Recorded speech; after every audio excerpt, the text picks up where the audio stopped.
In Section 2, we'll look closely at the identification and segregation of regulated medical waste. What is regulated medical waste? Although federal, state, and local laws may be a bit different, under the Medical Waste Tracking Act of 1988, the EPA listed 7 types of medical waste. 1. Microbiological waste. 2. Human blood and blood products. 3. Pathological waste. 4. Sharps. 5. Contaminated animal wastes. 6. Certain isolation wastes. This would include waste from patients with highly communicable diseases. And 7. Unused sharps. To properly dispose of regulated medical waste, it must be segregated or sorted by category. The categories are identified by universally known colored containers. The generator is responsible for properly segregating, packaging, labeling, and storing all regulated medical waste.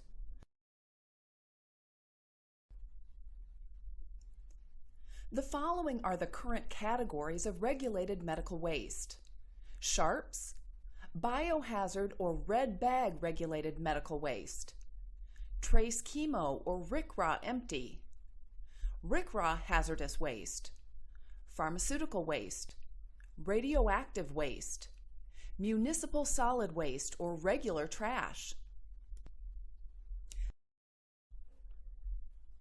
What is included in the sharps container? These items would include needles and syringes. This would also include syringes without needles, scalpel blades, glass items such as pipettes, slides, and tubes, broken glass, staples and wires, disposable sharp instruments, and orthodontic wires. Open, unused sharps should always be discarded in a sharps container as well. What should be included in the biohazard or red bag regulated medical waste? Saturated disposables. This includes but is not limited to gauze, dressings, OB pads, gloves, and personal protective equipment. Containers, catheters, or tubing with blood present. Blood products. Empty IV bags with protected health information on them. IV tubing. Blood spill kit cleanup materials. Sealed disposable sharps containers. Pathological biohazardous waste would include organs or tissues, surgical specimens that are meant for disposal. In some states, pathological waste must be labeled and marked incineration only. Once again, please be reminded to know your state-specific guidelines. Trace chemotherapy waste, also known as RCRA empty. Trace chemotherapy by definition contains no more than 3% by weight of the original contents. Please note that some states may have different laws regarding bulk and residual chemotherapy.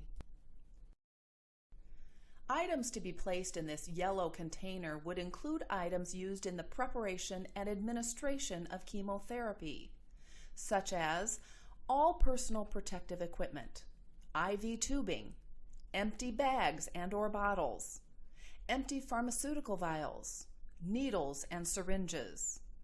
This regulated medical waste must be segregated and marked incineration only. It can be included with other regulated medical waste in a secondary container if the outer container is also marked incineration only. The black RCRA hazardous waste container would include the following: outdated or bulk chemotherapy. This includes all chemotherapy that by the previous definition is not RCRA empty. Used cleanup kits for chemotherapy. An exception to this would be if a neutralizing cleanup kit was used. Hazardous medication including half or partial doses. P-listed medication and its packaging. Non-infectious dental waste. Chemicals classified as hazardous. waste containing mercury or heavy metals. It's important to remember hazardous waste is characterized by possessing one of the following properties: ignitability, corrosivity, toxicity, reactivity. Pharmaceutical waste. The following are included in the blue pharmaceutical container: glass, vials, and ampules with residual medication, syringes and carpujets with residual medication, IV bags with residual medication, partially used prescription or over-the-counter medication. As a reminder, no chemotherapeutic medications are allowed in this container. Controlled substance waste must be managed according to the Drug Enforcement Agency, or DEA. Controlled substance waste must be disposed, transported, and destructed in accordance with DEA regulations. This is a very brief overview on pharmaceutical waste, including chemo and controlled substances. This should be managed on a case-by-case basis. Generators and transporters should develop a solid plan for proper disposal. Radioactive waste. To be complete, the list of radioactive waste is included. However, this will require special handling and does not fall in the category and follow the requirements of regulated medical waste. Fluorine, 18. Technetium, 99. Iodine, 131. Strontium, 89. Iridium, 192. And cobalt, 60. Municipal solid waste. Segregating municipal solid waste from other regulated medical waste is an easy way to keep waste destruction costs down. The following items can go into municipal solid waste or regular trash, thus decreasing the volume of regulated medical waste: unused medical supplies, unsoiled personal protective equipment, food, empty IV tubing with no needles or blood present, urine cups and stool containers, basins and bedpans, paper and plastic wrappers.